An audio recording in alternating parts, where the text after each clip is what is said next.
Shalom saudara-saudara, selamat pagi, selamat jumpa lagi dalam program Renungan Harian Keluarga untuk edisi hari ini, Senin tanggal 29 Mei tahun 2023. Kita telah dituntun Tuhan sampai pada minggu terakhir di bulan Mei ini, dan kita sudah berada pada hari kerja yang pertama di hari Senin, untuk tanggal 29 Mei ini, dan karena itu mari kita mengawali segala aktivitas kita di sepanjang hari ini dengan memikirkan firman Tuhan dan berdoa.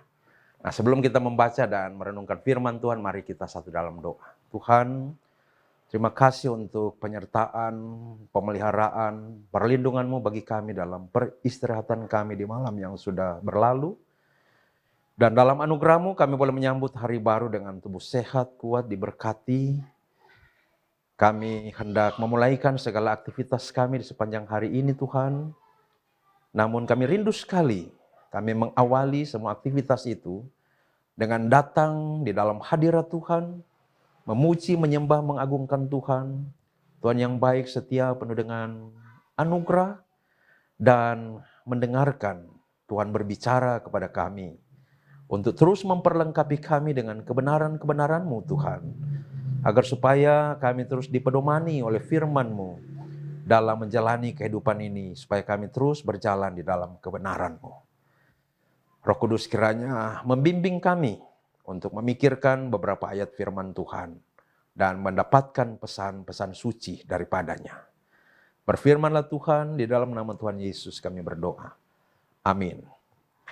Saudara-saudara, agenda pembacaan dan perenungan firman Tuhan kita untuk Senin 29 Mei tahun 2023 ini dari Kisah Para Rasul 2 ayat 2 dan 3. Kisah Para Rasul 2 ayat 2 dan 3 berkata begini. Tiba-tiba turunlah dari langit suatu bunyi seperti tiupan angin keras yang memenuhi seluruh rumah di mana mereka duduk. Dan tampaklah kepada mereka lidah-lidah seperti nyala api yang bertebaran dan hinggap pada mereka masing-masing. Saudara-saudara yang saya kasih dalam Tuhan kita, Yesus Kristus, realita kehidupan kita tidak terpisahkan dari tanda-tanda atau simbol-simbol. Jadi kalau kita hendak beribadah minggu pada hari Minggu itu ada tanda seperti bunyi lonceng. Kalau sudah bunyi lonceng kedua berarti tidak lama lagi lonceng ketiga. Setengah jam lagi ibadah akan dimulai.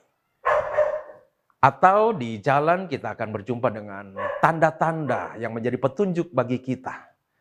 Agar supaya kita tetap berkendara pada jalur yang benar dan dihindarkan dari kecelakaan.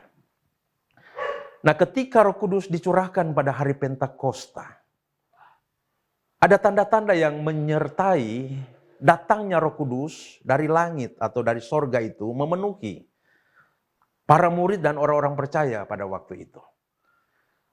Ada dua tanda yang diberikan oleh Tuhan ketika Roh Kudus itu datang.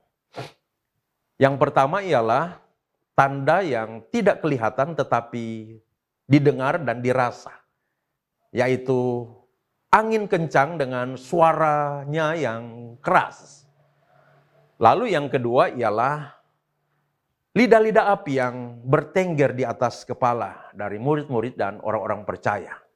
Nah, itu adalah tanda yang kelihatan. Dan rupanya lidah-lidah api itu adalah lidah-lidah api yang mengherankan juga karena di siang hari. Dan lidah-lidah api itu nampak. Nah, saudara-saudara, tanda-tanda ini sebenarnya bukan tanda-tanda yang tidak dikenal oleh para murid dan orang-orang percaya yang sebagian besarnya itu adalah orang-orang Yahudi. Jadi angin itu memang adalah merupakan simbol dari Roh Kudus.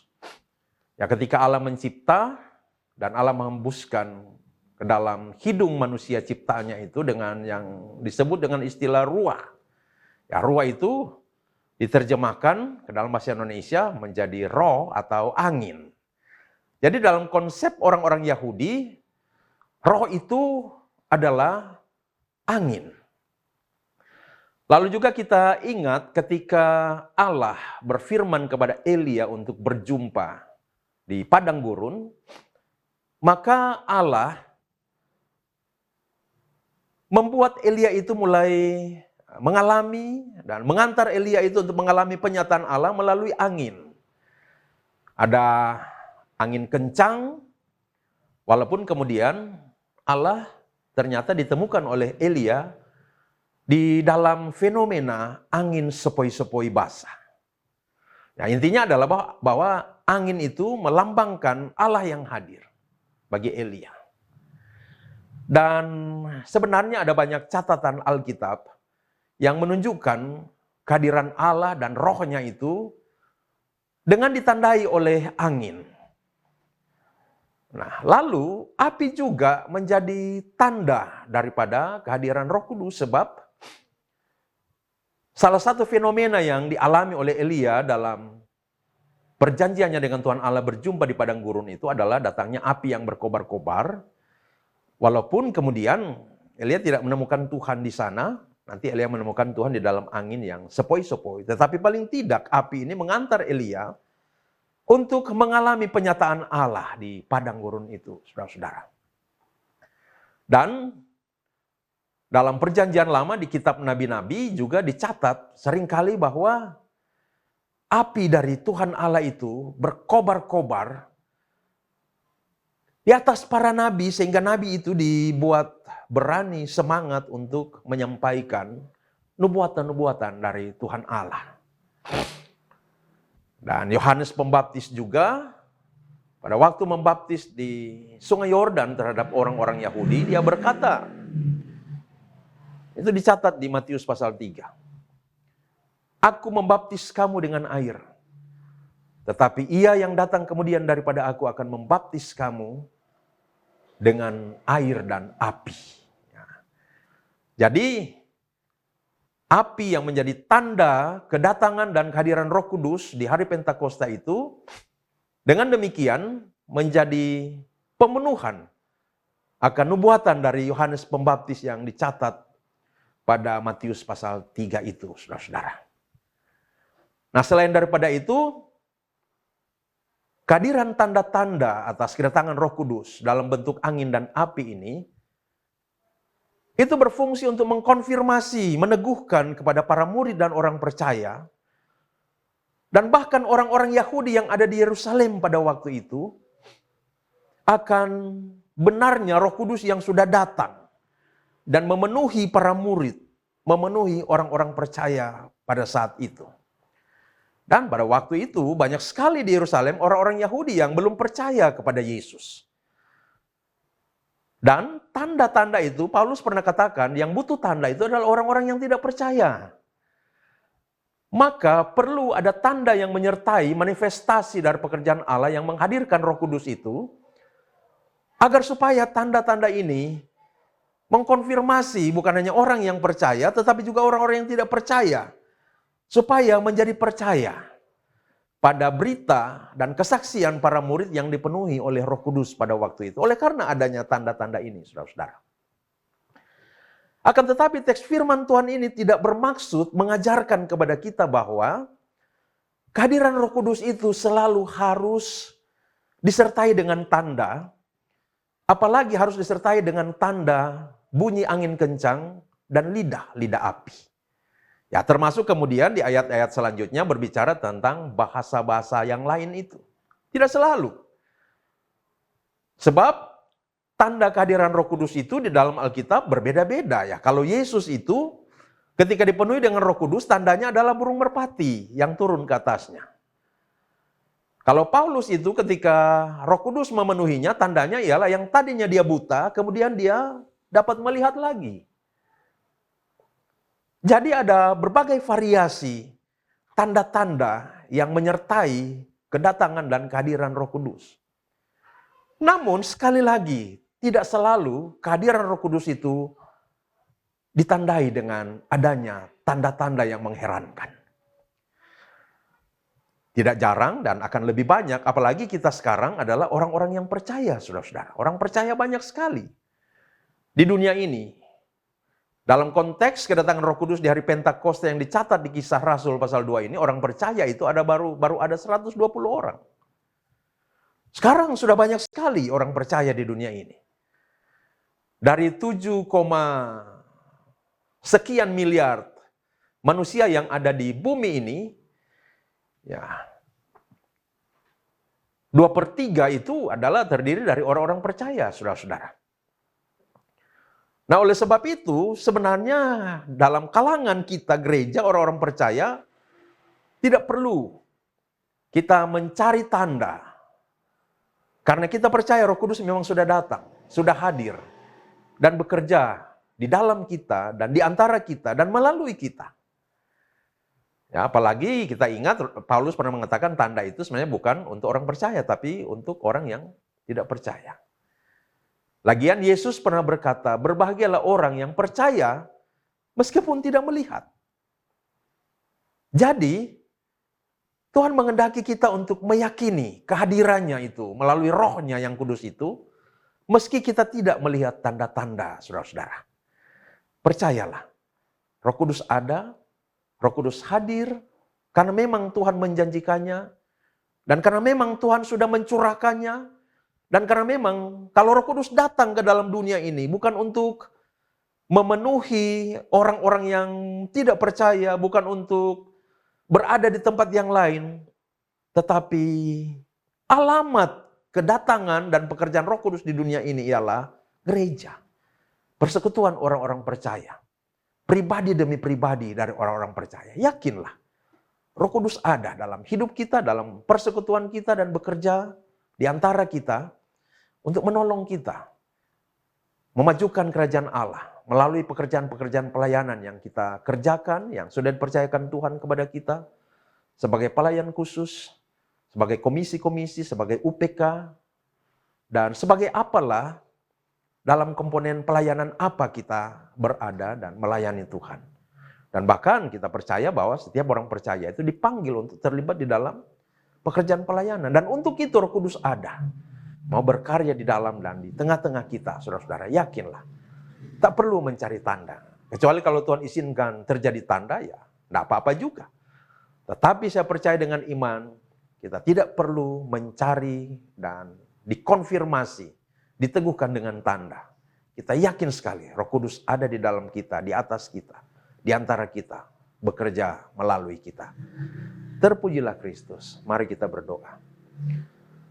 Tuhan, terima kasih untuk firman-Mu yang sudah kami pikirkan saat pagi hari ini. Kiranya Tuhan, Engkau meneguhkan iman kami untuk mempercayai bahwa Engkau yang sudah berjanji, Immanuel, Allah beserta kita. Dan Immanuel itu berarti Allah menyertai kami dan menyertainya dalam wujud Roh Kudus. Dan dalam wujud Roh Kudus berarti dalam wujud yang tak kelihatan. Dan karena itu meski kami tidak melihat, meski kami tidak melihat tanda juga, kiranya Engkau teguhkan iman kami untuk mempercayai Engkau menyertai kami, untuk memimpin kami, menolong kami dalam menjalani kehidupan, dalam menjalankan tugas-tugas pelayanan, dalam bekerja, dalam beraktivitas, dalam berjuang, dalam studi, dan dalam hal apapun. Agar supaya kami senantiasa oleh pertolongan Roh Kudus dan dalam kerjasama dengan Roh Kudus dapat melaksanakan segala tugas kami, peran-peran kami yang Kau berikan kepada kami. Menjadi berkat bagi dunia ini, bagi siapa saja lewat profesi, pekerjaan, pelayanan yang Kau percayakan kepada kami. Karena ada Roh Kudus yang menolong kami. Karena Roh Kudus juga bekerja di dalam keluarga kami masing-masing. Untuk menolong kami sebagai suami, sebagai istri, sebagai anak-anak. Hidup berdasarkan pada kebenaran firman Tuhan. Sehingga selalu ada sukacita, damai sejahtera, dan berkat di tengah-tengah kehidupan keluarga kami. Terima kasih Tuhan, terpujilah nama-Mu. Kami berdoa memohon Engkau sertai kami dalam aktivitas kami di sepanjang hari ini. Beri kami hikmat untuk melakukan pekerjaan-pekerjaan dan menjalankan peran-peran kami. Beri keberhasilan, beri kesuksesan. Dan berkati jika ada dari pemirsa yang sedang dalam pergumulan, entah karena lemah atau sakit, dirawat di rumah atau di rumah sakit. Kami minta di dalam nama Tuhan Yesus, kuasa Roh Kudus bekerja.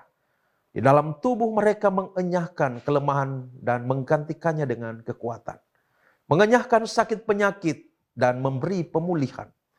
Di dalam nama Tuhan Yesus kami minta kesembuhan dari sorga turun dan terjadi atas mereka yang sakit. Mereka yang menghadapi masalah, persoalan kehidupan dalam pekerjaan, rumah tangga, kiranya Tuhan tolong agar supaya mereka menemukan solusi berdasarkan kehendak Tuhan, tuntunan Tuhan, dan terlepas dari kungkungan akan persoalan masalah yang mereka hadapi itu, Tuhan.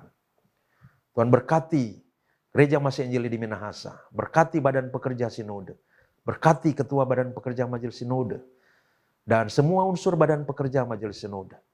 Tuhan berkati badan pekerja majelis wilayah Manado Timur 4. Tuhan berkati badan pekerja majelis wilayah, badan pekerja majelis jemaat Gemim Bukit Moriati Kalabaru. Tuhan berkati seluruh pelayan.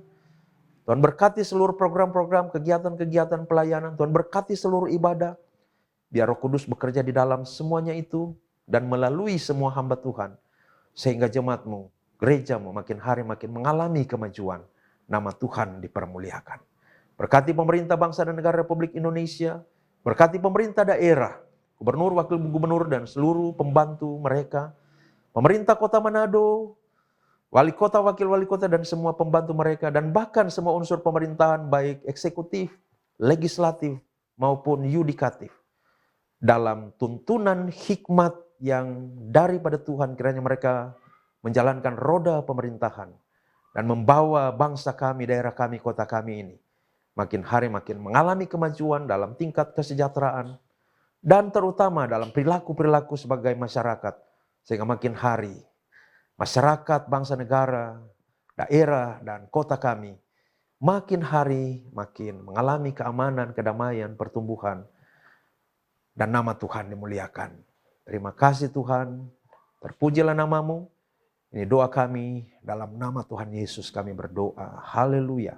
Amin. Atas nama Badan Pekerja Majelis Jemaat Gemim Bukit Moriati Kalabaru, mengucapkan banyak selamat untuk anggota-anggota jemaat yang berharulang tahun pribadi dan yang berharulang tahun perkawinan di hari Senin 29 Mei 2023 ini.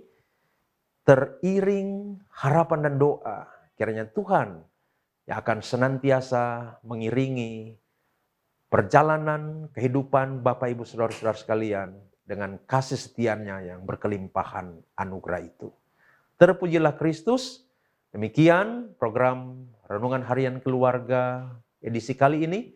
Sampai berjumpa pada edisi yang berikut. Tuhan memberkati kita sekalian. Shalom. Damai di hati. Amin.